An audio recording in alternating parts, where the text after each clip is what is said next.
Hello ফিন, আমাদের প্রত্যেকের বাড়িতে এরকম ধরনের লোহার তাওয়া বলুন বা কড়াই কিন্তু থাকে। তো এগুলো কি হয়, আমরা রান্নাবান্না করি যখন, এগুলো কিছুদিন রান্নাবান্না করতে করতে কিন্তু এরকম কালো হয়ে যায়, যেগুলো আমরা কিন্তু ঘষাঘষি করেও পরিষ্কার করতে পারি না। তাই এরকম ধরনের লোহার কালো কড়াই বলুন বা তাওয়া বলুন, আমরা কিভাবে পরিষ্কার করব, কিভাবে কোনো রকম কষ্ট ছাড়া আপনারা পরিষ্কার করবেন বাড়িতে থাকা সামান্য একটা জিনিস দিয়ে। তা সেটাই আজকে ভিডিওতে আমি দেখাবো। তা আমাদের প্রত্যেকের বাড়িতে এরকম ধরনের তাওয়া কিন্তু থাকে, যেগুলো আমরা যখন রুটি বানাই তখন দেখবেন এরকম অল্প অল্প কালো হতে হতে হতে এটা কিন্তু পুরোটাই কালো হয়ে যায়। আর এটা কিন্তু ঘষা মাজা করে কিন্তু আমরা তুলতে পারি না। তা কোনো রকম ঘষা মাজা ছাড়া বা শরীরের জোর খাটানো ছাড়া আপনারা বাড়িতে থাকা সামান্য একটা জিনিস দিয়ে এটা কিন্তু একদম জাদুর মতো পরিষ্কার করে নিতে পারবেন। তা সেরকমই একটা অসাধারণ টিপস শেয়ার করবো, আশা করছি টিপসটা আপনাদের অনেকটা কাজে আসবে। এটা দিয়ে আপনারা 5 মিনিট ভিজিয়ে রাখবেন, তাহলে দেখবেন আপনাদের এরকম ধরনের তাওয়া বলুন বা কড়াই বলুন, আপনাদের খুব সহজে কিন্তু পরিষ্কার হয়ে যাবে। তা চলুন দেখে নেওয়া যাক এটা আপনারা কীভাবে পরিষ্কার করবেন। তা এখানে কিন্তু আমি একটা তাওয়া নিয়ে নিয়েছি। তা আপনারা কিন্তু এই একই পদ্ধতিতে কড়াইও পরিষ্কার করে নিতে পারেন। তা তাওয়াটা আমি প্রথমে কী করলাম, গ্যাসে কিন্তু বসিয়ে দিয়েছি, আর গ্যাসটা কিন্তু জ্বলছে। তা আপনারা গ্যাসটা প্রথম জ্বালিয়ে কড়াইটা বা বলুন বা এই তাওয়াটা আপনার কী করবেন, ভালোভাবে একটু গরম করে নেবেন। গরম করার পর তারপরে আপনারা এতে দিয়ে দেবেন একটা জিনিস, সেটা হলো শ্যাম্পু। এখানে আমি সানসিল্ক শ্যাম্পু নিয়েছি, আপনারা যে কোনো শ্যাম্পু কিন্তু নিতে পারেন। তা সানসিল্ক শ্যাম্পু আপনারা কী করবেন, এভাবে গরম তাওয়ার উপর দিয়ে দেবেন। দেওয়ার পর তারপর আপনারা নিয়ে দেবেন আরেকটা জিনিস, সেটা হলো বেকিং সোডা, মানে খাওয়ার সোডা। খাওয়ার সোডা আমাদের প্রত্যেকের বাড়িতে কিন্তু থাকে। এই খাওয়ার সোডা আপনারা কী করবেন, 1 চামচের মতো এই শ্যাম্পুর উপর এভাবে দিয়ে দেবেন। দেওয়ার পর এই দুটো জিনিস একটা চামচ দিয়ে ভালোভাবে কিন্তু মিশিয়ে নেবেন। মিশিয়ে নেওয়ার পর তারপর আপনারা নিয়ে নেবেন আরেকটা জিনিস, সেটা হলো পাতিলেবু। পাতিলেবু আমাদের প্রত্যেকের বাড়িতে থাকে।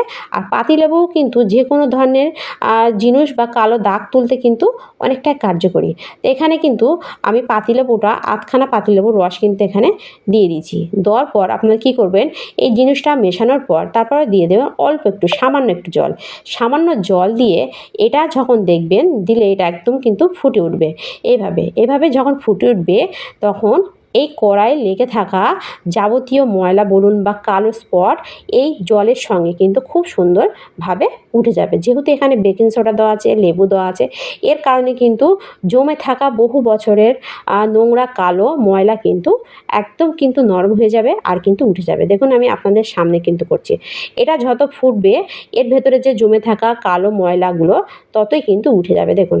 আর একদম আপনারা যখন দেখবেন এটা ফুটবে, তখন আপনারা কী করবেন, গ্যাসের ফ্লেমটা কিন্তু একদম লোতে রাখবেন।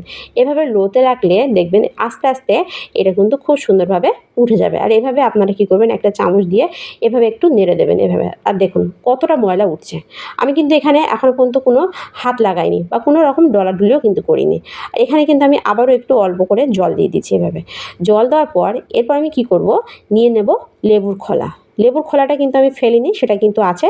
তা আমি লেবুর খোলাটা নিয়ে নেব, তার আগে আমি জলটা চারিদিকে কিন্তু একটু লাগিয়ে দিচ্ছি। তা আমার এখানে কিন্তু কড়াটা অতটা ময়লা নেই বা কালো নেই। তা আপনাদের যদি এর থেকেও কালো হয়ে থাকে, আপনারা কিন্তু ওই একই পদ্ধতিতে পরিষ্কার করবেন, তাহলে দেখবেন 2 মিনিটের মধ্যে আপনাদের কালো কুচকুচে কড়াই কিন্তু এভাবে পরিষ্কার হয়ে যাবে। আর এখানে দেখুন আমি লেবুর খোলাটা নিয়ে নিয়েছি।